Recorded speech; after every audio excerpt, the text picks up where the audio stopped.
So today, and I'm coming to work with you for this week and the next week, two lectures about the NGS study for gene regulation. Today we are talking about the first part, and we go through most of popular basic protocols for epigenetics study, gene regulation study. And for example, we will look at the ChIP-seq. And the ChIP-seq works to identify transcription factor binding site or to test the signal of histone modification. And also we will to see how the NGS technology can be used to identify chromatin structure. Like we use the DNase I footprint, or we use the ATAC-seq, or maybe MNS to look at the chromatin structure. And for the high-seq, we are looking at the chromosome conformation structure 3D. And the ChIP-seq, we try to see RNA binding protein and identify their binding site. And this is the most popular protocols for epigenetics study. However, and there are so many experimental considerations like the design, including antibody, amount of initial materials, or whether we should have a control sample. And besides that, we also have to determine the fragment length. And also we need to know how much sequence steps we need for different technologies. We call the saturation analysis. Of course, the final and most important step is when you get the sequence data, you have to identify the peaks and also do quality control. Of course, quality control could be go through from the first experiment design until the final peak calling. And for different study like a transcription factor or histone modification, you may get a very different peaks, which we call the probably narrow peaks or broad peaks, or maybe we call the mixed or gapped peaks. And these two new technology, DNase I footprint, ATAC-seq, they also can identify some footprint. Then in the final part, I will give you a brief introduction to see how to identify those footprint.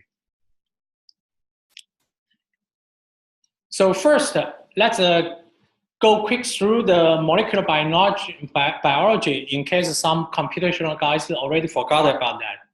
And we know from DNA to the final product protein, there are so many regulation processes could affect the final product. From DNA transcripted to pre-messenger RNA, then after RNA processing, this could form mature RNA. Then by translation, the messenger RNA could be translated to the protein. And in the transcription factor, in the transcription process, we know the most important thing is transcription factors, which the binding of transcription factor can determine the product of messenger RNA. However, there are so many factors that can affect the transcription factor binding. For example, DNA methylation, or histone modification, or histone structure. And even in the post-transcription step, and also the microRNA is a very important factor. Because microRNA can digest the messenger RNA, which will determine the final protein's product. So as we mentioned, from a gene regulation, and we have several levels. And the first one, we would like to see the different levels of cis regulation. And you can see here is a promoter region, and this is RNA transcript. And the transcription factor binding here, which may active downstream gene, or some repressor may repress the gene expression. And also, the enhancer binding will affect the regulation too, including some mediator proteins. As I mentioned, and DNA structure is a 3D structure. It's not like just a one-dimensional, like two lines there. No, we have something called a chromatin and histone, and the DNA can wrap around the histone to form a nucleosome. The nucleosome location or position, for example, the nucleosome, the distance between nucleosomes, which will form two types of chromatin structure. One is a very high dense structure we call a heterochromatin, or loose structure we call the euchromatin. The difference, the difference of this one. This one is a kind of, and there is no way for transcription factor combined in there. So the downstream genes usually they are repressed. But for this one, we have many accessible DNA, so which can let the transcription factor to bind in here, then active downstream genes. So, but however, not only the structure of nucleosomes or chromatins, there are some histone modification here, which can affect the regulation, and also including DNA methylation, the DNA sequence methylation here, CBGOC, and also, as I mentioned, this is a 3D structure. So chromosome looping or chromosome conformation may affect the final product. Of course, we know transcription factor activity is a RNA poly 2 binding process. Then here, DNA, as I said, DNA and if we call the DNA coded is ACGT, blah, blah, looks like it's a 1D or 2D structure. But as I said, actually, it's a 3D structure. We need packing them into a structure. So DNA can wrap around the histone cores to form nucleosomes. The reason I give a brief introduction about some biologists here is because later we needed to know what's the histone modification and what's the chromatin structure. And you can see for one nucleosome, it consists of 8 core histones, including H2, H2A, H2B, H3, and H4, and the 2 layers of that one. And then, of course, there is DNA wrap them, and between nucleosomes, we call the link DNA. There is another one histone, H1, they're acting as a stabilizer. From this picture, you can see a number of histone modifications. Histone modification is a covalent post-translational modification, which also regulates gene expression. The most modified histone is histone 3 and H3 here, the red one here. And you can see different type of modification you can find that already be identified here, like acetylation, methylation, and lamination or ubiquitination, phosphorylation. But in these two structures, we mostly focus on acetylation and methylation. Now, we know the brief pattern about the gene regulation. And in previous lectures, you already know the NGS technology. The question is, what kind of NGS technology we can use in gene regulation study?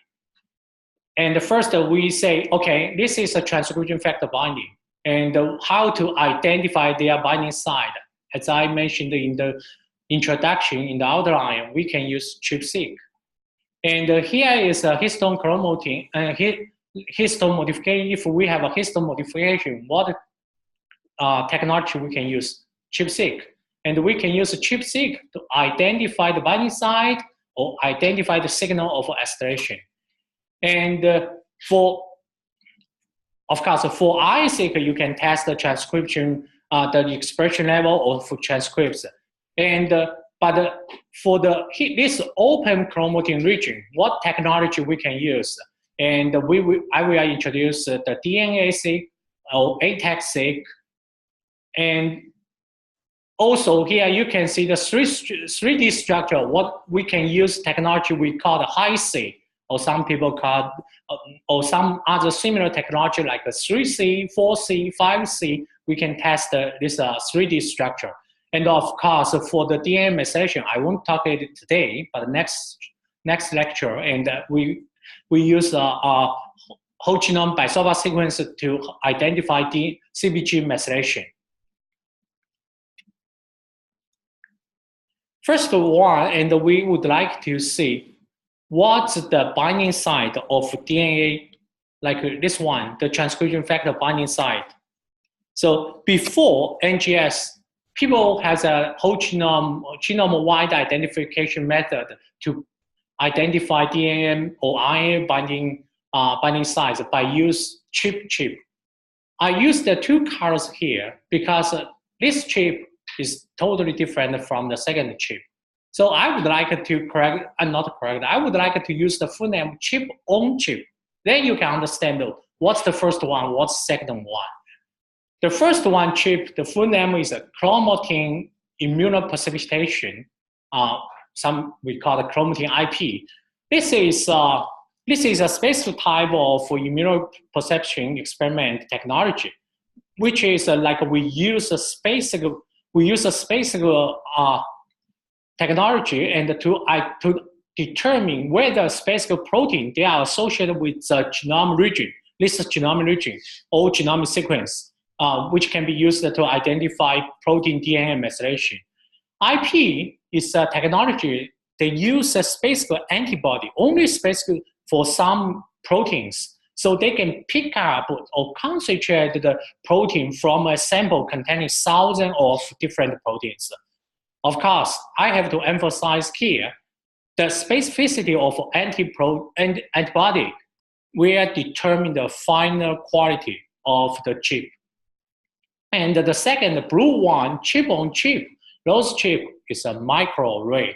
That's before the NGS study. This is the workflow, how chip works. And you can see here, we can get a genome DNA, and then people use cross-link and then share the DNA fragment, and we can get a number of DNA fragments.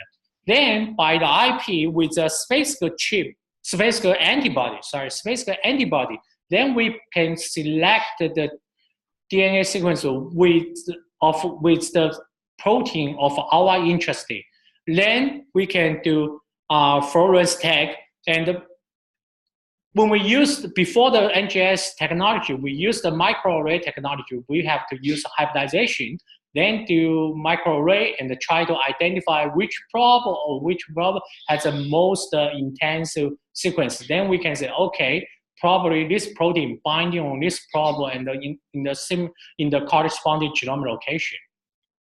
So you can see ChIP-seq has a limited sensitivity and specificity, especially in vivo, and where microarray are constrained by thousands of proteins present in the nuclear compound, resulting in a high rate of false positive. Now, the next one is another slide about the biology, and the computational guys may say, okay, I'm not interested in that. When people find we are bioinformatics side. After we've analyzed data, for example, for the transcription factor binding, we tell them, okay, this transcription factor can bind in this sequence. And the experiment people may ask us, okay, we need a validation. How they validate that? They use Electrophoretic Mobility-Shift Assay. Some people call it EMSA, or we call it gel shifter. I won't talk too much about the principle of this technology. Just let you know, for example, if we have 3 lanes, the first one, some people use the negative control or genetic material. The second one, people put the DNA fragment or protein of interest, but without binding or different protein. But the third one is the candidate, the protein candidate with corresponding sequence, they can bind there. So after this technology, from the gel shifter, you can see totally different, significant different lane here for binding one, for the binding one. And you can see they are very different from other tools. And because this is from this way to that way, it's kind of like a movement. So this moves faster than this one. So then you can see this one much behind them. It's because they are binding together. Or you making just a simple image is too heavy, so cannot move faster. But the physical is not so simple. I just say, okay, just think about that way so you can easily understand. Then you can say, okay, they are not the same as that one, so they are binded together. That's one test way, because sometimes when your collaborator shows you this one gear shift, you cannot say, okay, I don't understand what's that mean. At least you have to understand what's that mean from the picture.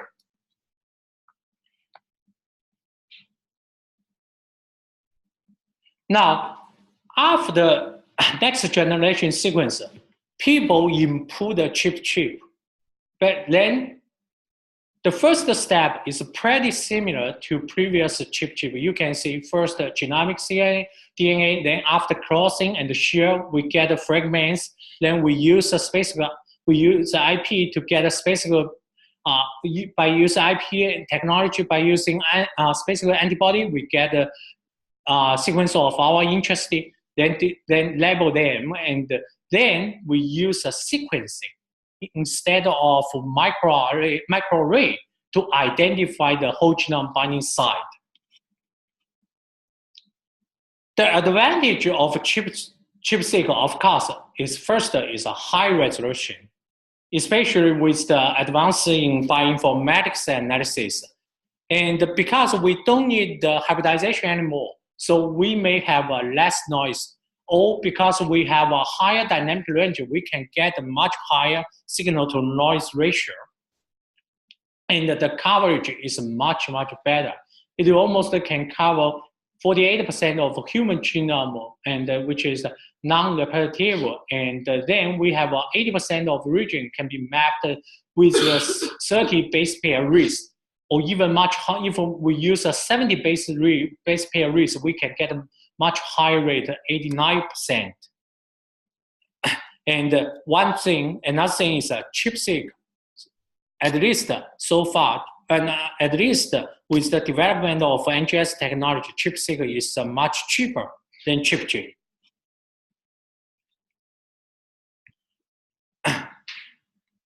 Yeah, here is chip-seq, and I will tell a little bit more about the chip-seq, but not talking about the advantage of this one. Just to remind you a couple of limitations for the chip-seq for the protocol I already showed before.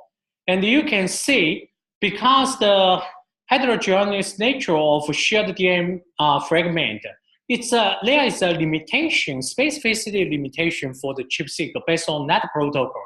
We usually get the binding site based on the sequence for about 300 base pair. But you know, most transcription factor, they are very focused on very short specific DNA sequences, like from several base pair, could be several base pair up to 20 base pair. And also contaminant DNA sequence, there could be a big problem based on previous protocol. And so those very few, so the larger amount of contaminant DNA sequence can result in very few genomic losses, and they close linked to the protein of interest. So we may get a large number of non-specific genomic DNA. That could be a background noise. So people thinking about how can we improve the chip-seq protocol. One popular one is that they use the chip exonuclease. For the first part, is quite similar to traditional one. They use a cross-link and share the DNA, then get something. But in the next part, they ligate the first adapter, filling both ends. Then in the next step, they will use one thing they call the exonuclease to digest those naked DNAs. So they just digest those unbounded double-band DNA from 5' to 3'. then you can see, you can image it. First, without this step, the sequence maybe when you pick up is very large, but because the protein only binds a very narrow region, then when we use exon nucleosis, then you can digest the other part. After sequencing, you expect only very narrow peak to be there. Another thing is some people, they also can use, by the addition of a second single strand specific exon nucleus to remove contaminant DNA. So, which will lower much of the background noise. Then they do sequence. This one can improve very much the resolution. And also because we can focus on only the true binding site and without those contaminant DNA sequence, then we don't need a much higher sequence depth or coverage. That's the advantage of this technology. But however, what I heard is that this technology or protocol for this technology is kind of complicated and not easy to control. So still in general, people still use traditional chip-seq. But just keep in mind, we have a way to improve that. Here is show one example they published in 2013 on genome biology. They did the chip-seq and also did the chip exon nucleus. And they use an example of ER. ER is a one protein, which is called estrogen factor, and one protein. And they try to identify their binding site. From chip-seq, you can see the binding peak is kind of broad, right? Maybe cover 200 base pairs. But however, when they use improved triple exon nucleus exon, you can see the binding site shows very clear.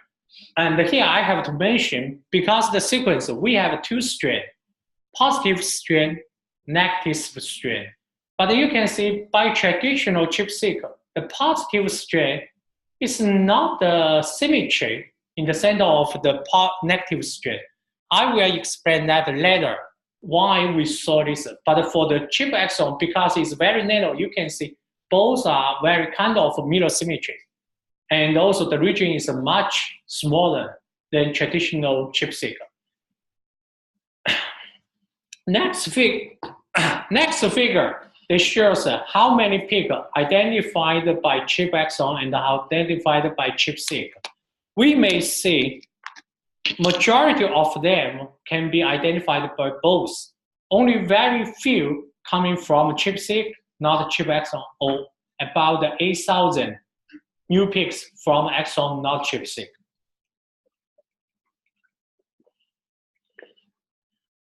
This one shows the read depth to the read depth for those peaks identified around the summit, the peaks. And the peaks, they only focused on the peaks identified by both technology. And they separate the peaks into four parts. First, not only this part. Let's focus on this shared one. And you can see there are four group of peaks here.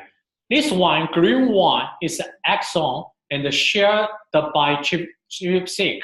So it's not surprise, and we can see they have a highest read depth. So which means we identify true signal here mostly. And the green one, the purple one is the peak identify chip-seq and also identify chip exon. And you can see the peak is they have these peaks have second highest read depth, but the peak is broad because it's coming from chip-seq. They named the chip-seq in the view of chip-seq, so it's not surprised they are broader than this one. But for others, it's an outlier, and you can see most one, if we only identify chip-seq, kind of their signal is weak. Their signals are weak compared to others. So we may think those probably they are weak binding site or they may be false positive.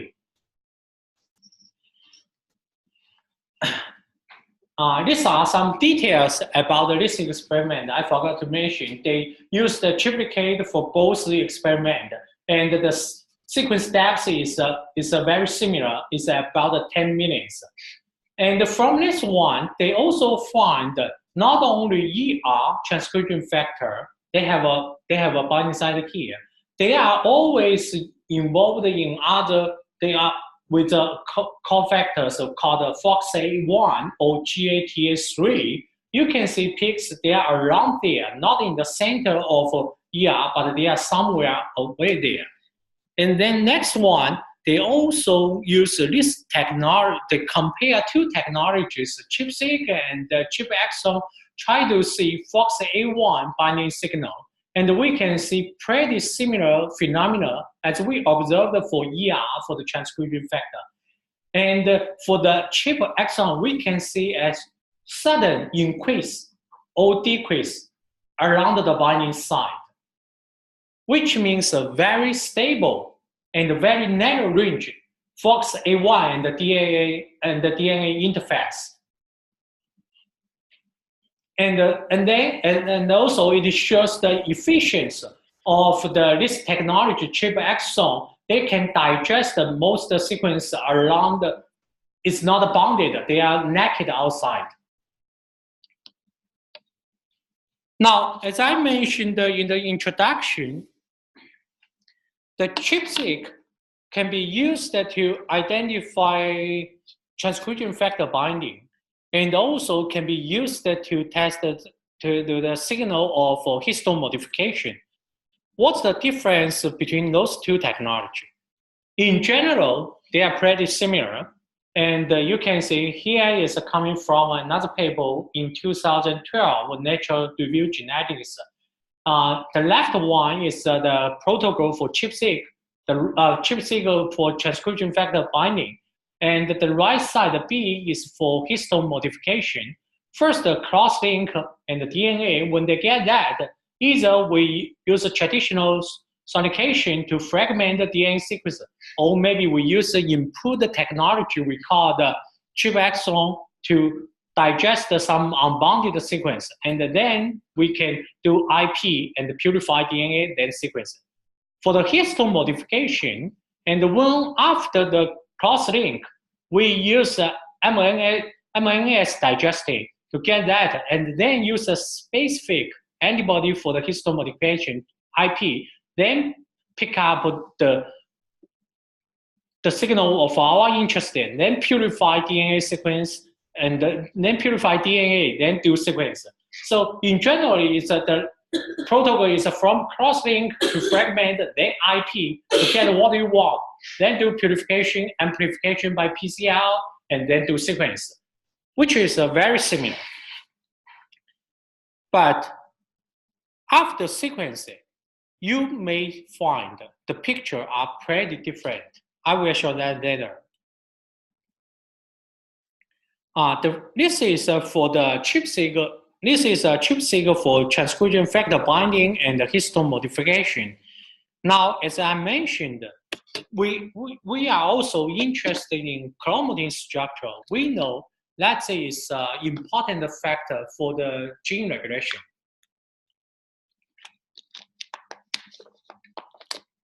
For example, we want to know the nucleosome positions. We want to know how they position there. It's a heterochromatin structure. The structure is a heterochromatin or is a euchromatin. And if it's euchromatin, how far from nucleosome's position? Then people can use microcode nucleus technology, try to pick up those nucleosomes to get nucleosomes, then do sequencing. Then find sequence the DNA wrapped on the nucleosome. Then by bioinformatics method, we can identify where they located. And however, most of interesting part is something we call the open chromatin area. This DNA is naked from the histone, from the nucleosome, and it's so the transcription factor or other proteins can have access to this DNA. If, for example, if one transcription factor binding there, then probably it can active downstream genes. So people are more interested in open chromatin structure. And we have two most popular technology to test this open chromatin structure. One is we call the deoxyribonuclear 1, and we simply speaking, we call it a DNase I. And the DNase I is used to test the hypersensitive side, which where DNA is exposed and accessible.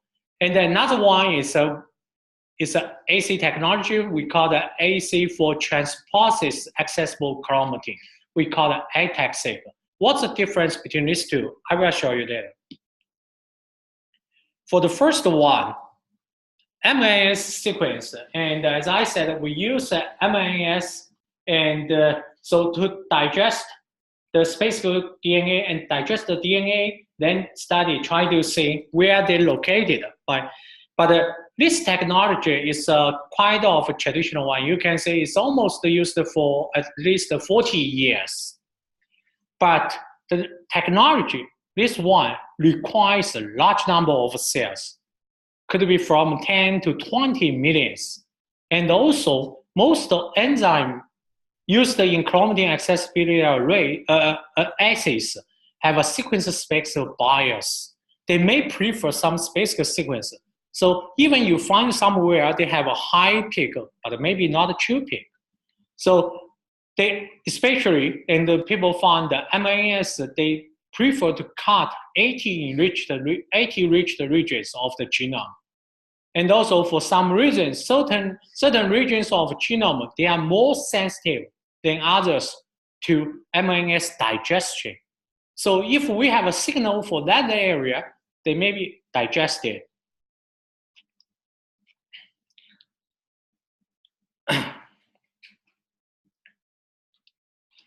Okay, this is DNase-seq. We try to see the open chromatin region. The principle of this one is because people know those exposed region or DNA in genome, they are naturally more prone to degradation by DNases. So it could be they are prefer to be caught by the DNase. But the DNase still is a little bit of technology difficult to master. Especially, we needed to find the optimum digestive conditions for given cell type and the number. And also, we still need millions of cells. For some studies, it's hard to get so many cells. For example, for the retina, it's very hard to get such a big number of cells. And also, similar thing, enzyme cost is a sequence dependent. And some, so in that sense, if we wanted to delimit the bias, we have to use some negative controls, like we use negative DNA without associated proteins. And then we remove those false positive. Here is one picture to show how DNase I hypersensitivity could be used. And as we emphasized, DNase sequencing is trying to mapping active gene regulatory elements across the genome. Then we may call those ones is open chromatin regions, and we use DNase here. And we digest them and do some biochemistry step process pretty similar to ChIP-seq or other things. And then after amplification, we can do sequence. And we try to identify the peak or enriched region compared to control. And then we say, okay, this is a real open region, not a random peak. But do you remember, and when I talked about the open promoting region, I said the region is open. People are interested in those open regions because the transcription factor or other DNA binding protein, they have access to those DNAs. So When you use a DNase, you test the sequence region, you test the open chromatin region. But you may ask me a question. If there is a binding site or no binding site, what's the difference you can observe? So from the protocol of DNase I, and we may find they have a unique technology which is called DNase I footprint. Footprint means, for example, the left picture here shows no binding. So there, the enzyme can be cleaved here, here, here, here, here, here. It's kind of equal probability.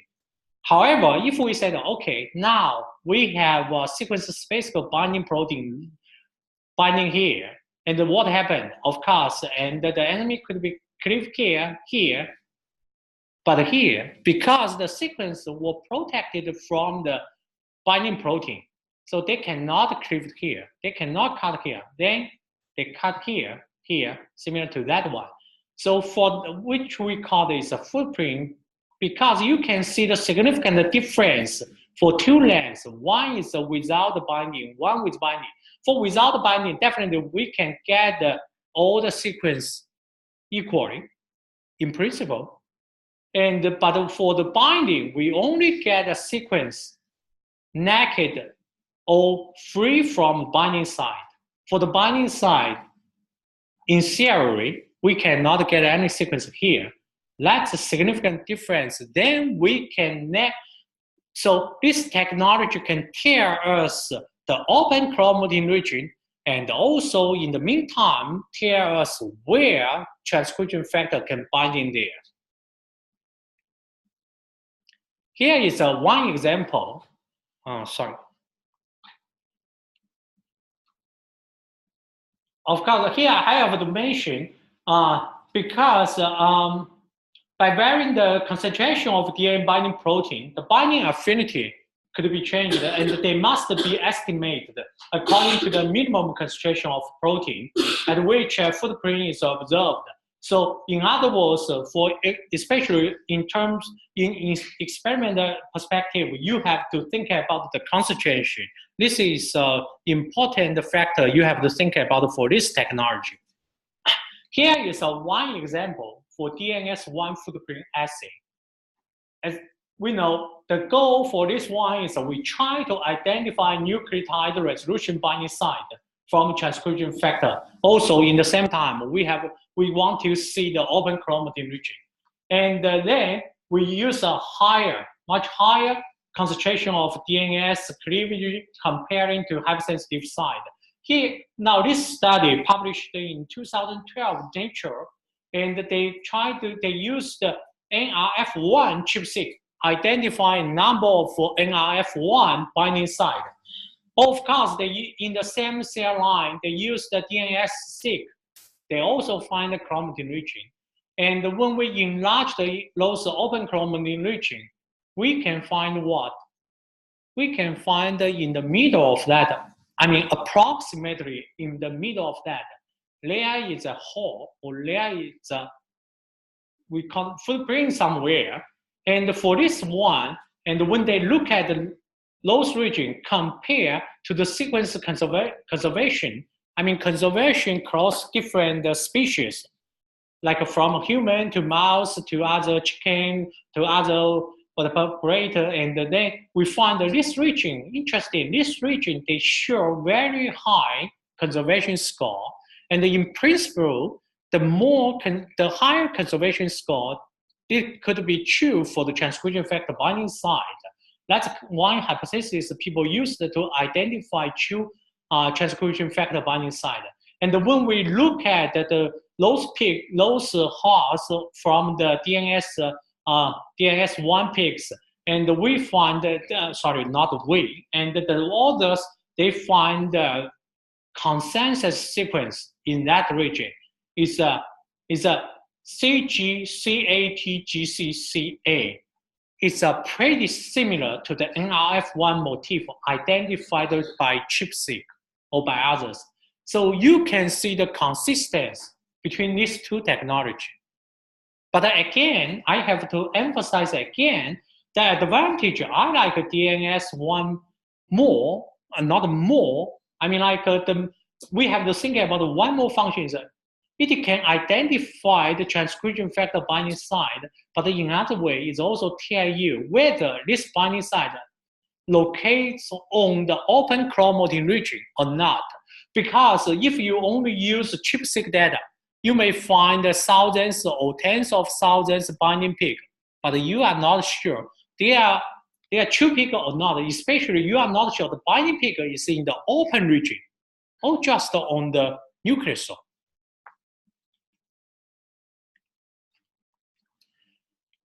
This is another technology becomes very popular in recent years. We call the ATAC-seq. ATAC-seq is a little bit different from DNase I in that ATAC-seq they insert the sequence adapters directly into accessible DNA sequence. They use enzyme TN5 transposase. I don't know what that means, but I know it's an enzyme they use to insert the adapter. Then the base can capture between the adapters, can then capture low space and then amplify in the sequence. But you may ask, what's the advantage of ATAC-seq compared to like a DNase I? The most important, the most significant one is the number of cells. ATAC-seq only require very small number of cells. Could be like 50,000 cells. It's sufficient. And also, and here shows you can see for ATAC-seq, the study material is only about less than, it's about from hundreds up to tens of thousands. But for DNase-seq, it could be millions or tens of millions. That's another sequence technology pretty similar to DNase and also identify the open chromatin region, but I won't introduce this one here. And another advantage of ATAC-seq is the protocol is pretty straightforward or very easy to do and very fast. You can see for the preparation time, and the DNase-seq could be several days. And maybe some people from a biological lab, they may not have idea, right? For the DNase-seq, they ask you have to, it takes several days to prepare. But for ATAC-seq, it's only less than half day. So very promising.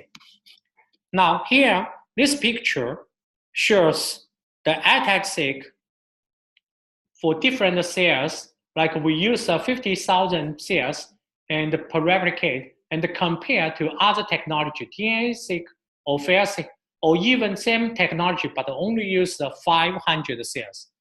And you can see how similar the peak looks like.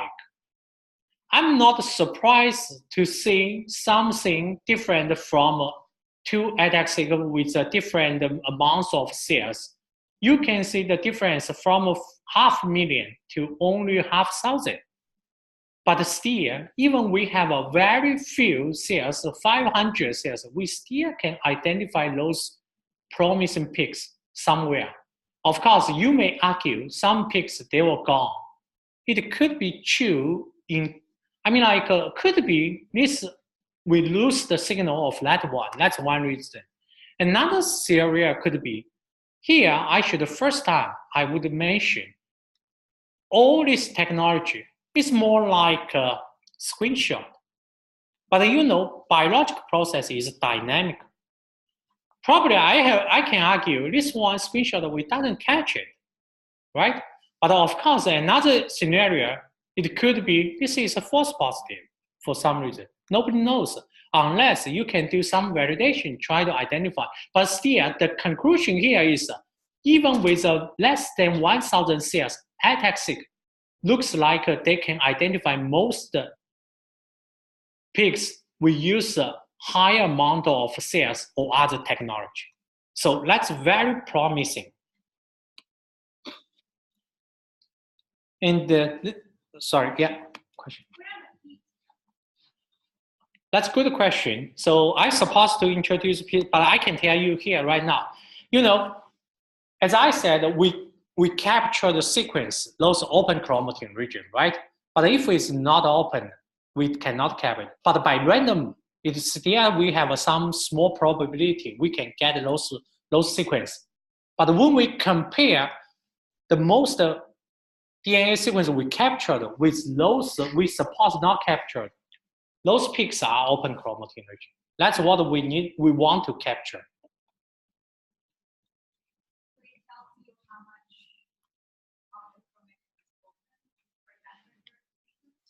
Yes, how many sequences they can find there? Yeah, right.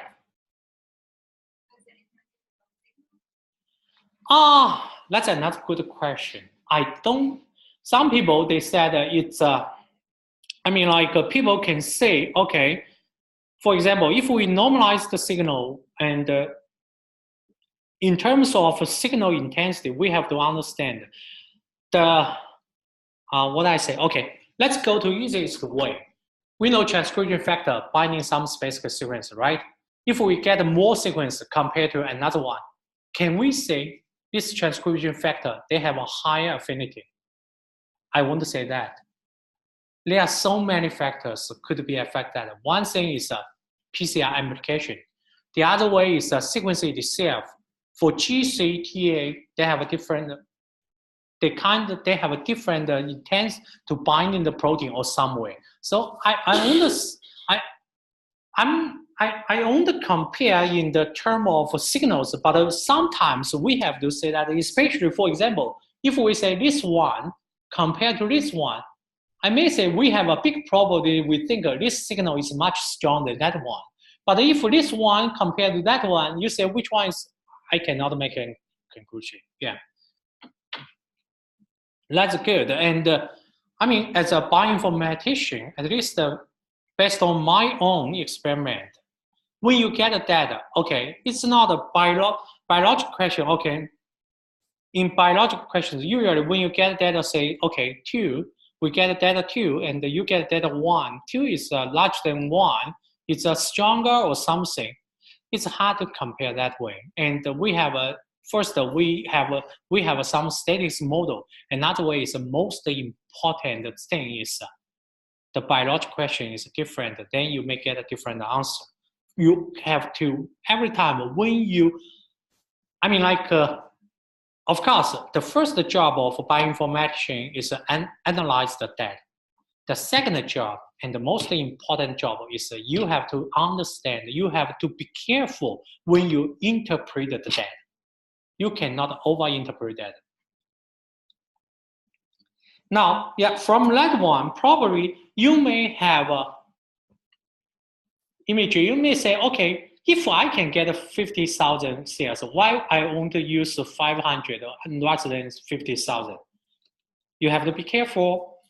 For ATAC-seq, if you use too many cells, which can need very few adapt to insert, and then larger DNA fragment can be had. So very few cells may need a shorter bit. That's kind of a balance you have to think about. In other words, you need to find the optimal number of cells. But of course, that number varies depending on the tissue, organism, and which study, blah, blah, or many factors. And it's better to talk to some experiment guys to sit down together to discuss the detailed biological question. Then you can decide which the optimal number probably can be used. And for the either, as I mentioned before, for DNase-seq or ATAC-seq, it's better to use negative control. Otherwise, for some sequence, even they are not only in the open chromatin, but they are prone to be captured by the enemy, then we call it is a negative control. We call it is a false positive. So for the negative control, we may see they will gone. This is a example of ATAC-seq footprint.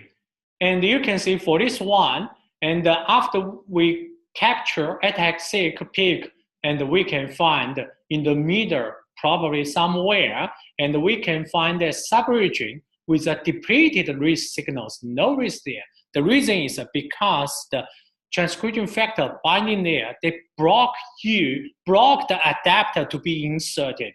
So we can use this information to identify which protein, which transcription factor is here. For example, this paper, sorry, I forgot to put a reference here. This paper, they identified the promoter like this one. They call it, I believe it's a CTCF. Yeah, it's a CTCF. And you can see from all the ATAC-seq, they find the CTCF in the middle of somewhere. But for the chip-seq, you can see the peak could be very broad from 500 to -1, but the ATAC-seq, they have a much strong signal compared to traditional chip-seq. But what's the limitation of ATAC-seq? I will talk that in the final discussion today. Now we have reviewed the chip-seq, ATAC-seq for histone chromatin, and then next one we want to see chromosome conformation. We know it's not like a linear model. It's actually a 3D model and a 3D structure. So we want to know, and the 3D structure means somewhere for here, even in the one dimension, you know they are far away, but in the 3D structure, they may be very close to each other. Or even sequence from different chromosomes, they may be very close to each other. But what's that mean? That means, for example, if you have a transcription factor binding here, or somewhere here, they may regulate both ways, right? Which we call the distal enhancer or somewhere. So now, the reason we want to identify chromosome conformation is that we try to see this conformation and identify some DNA loops. And the functional DNA elements, they could be very far away. They not necessarily in one dimension, they are very close to each other, but in the 3D structure, they may be very close in the space. So which allow transcription factor bind to a distal enhancer, then interact with the poly2 and the polycer to generate a transcription factor at the promoter. But this is a very exciting and also very challenging. So first, we need some technology to identify this one. Another thing is we have to think about that. This biological process is always dynamic one. So maybe you may ask, if we have such information, how can we think about the dynamic change of this 3D structure? But that part is not in my talk today. Maybe you can use that as your research topic or somewhere. We have a number of technology can use by this one, which we call the 3C, 4C, 5C. The full name is a chromosome, all are about the chromosome conformation capture. 3C probably because people call it is a 1-by-1 or some, because they only to identify interaction between a single pair of genomic loci. And the 4C is a chromosome conformation capture on chips. So it's a 1 versus all, like interaction between one locus and all other genomic loci. 5C is a chromosome conformation capture carbon copy. It's they call many versus many interaction between all restricted fragments within a given region. But all this technology, they are pretty similar in that first they do chromatin cross-link with the enzyme, then digest it, then realign them. So the DNA fragment that covalent linked together, they can align, then be produced as a new product. Then we amplify and then sequence this part. Then we know when we use bioinformatics analysis, we can know part of come from which way, the other part match which genomic location. Then we may think those two locations, they have interaction. This is an overview of high C. High C is sounds much is a high level than other 3C, 4C, or 5C. It's a high throughput. They use high throughput sequence technology to identify chromosome conformation. And this can be used the genome-wide chromatin organization, such as people call the topological association domains. So as I mentioned, it's a similar protocol as 3C, 4C, and the 5C is that they first cross-link DNase, then they cut with restricted enzyme, cut it, and then fill the ends and mark with the biotin, then ligate them together, then purify and share the DNA, put down those biotins, and then do sequence for pair end. Then use this one to map it to whole genome, try to identify, but be careful. This one is different from what we do from RNA. It's a little bit similar to what you remember for the RNA to identify splicing junction, because it jumped to somewhere, and the start they identify first part, then second part based on that. But this is more complicated, because for junction we have a library for which one, but for this one we have no. We have to identify first part in the whole genome, then second part in whole genome too, and then try to find the unique chromosome location for both of them. But that's the challenge for the bioinformatics part, and I don't talk about more about how to identify high-seq in these two lectures. Now, one more high-throughput IP sequence technology. We got CRISP-seq. As I emphasized in the introduction, CRISP-seq is we use the, sorry, did I miss something? CRISP-seq, they use the technology and the cross-linking immunoprecipitation, so cross-linking IP. They try to identify protein RNA interaction or try to precisely locate RNA modification, like M6A or somewhere, by combining UA cross-link with the IP. Why we use a UA light, ultraviolet light here? Because, and when they use a ultraviolet light here, they can form a covalent bonds between protein and RNA here. Then, in the next step, very similar to other technology we showed today, they remove those free RNA, then they use adaptive ligation and try to piece cross-link, but then PCR and sequence, and then get those cDNA. Then we mapped on the whole genome, try to see something. Here, I have to mention that for the ultraviolet light, of course, it can build a bond between the protein and the RNA. But the biological guys, they know it may also bring some mutation for the sequence. So you have to think about when you're mapping the sequence, then how can you do mutation? You can take advantage of those mutations, or you have to avoid the mutation when you do mapping. That's another topic. What time now? Okay. Let's take 5 minutes break. That's the first part of this one. Second part, I will show you some examples about this technology. Then in the next part, and yeah.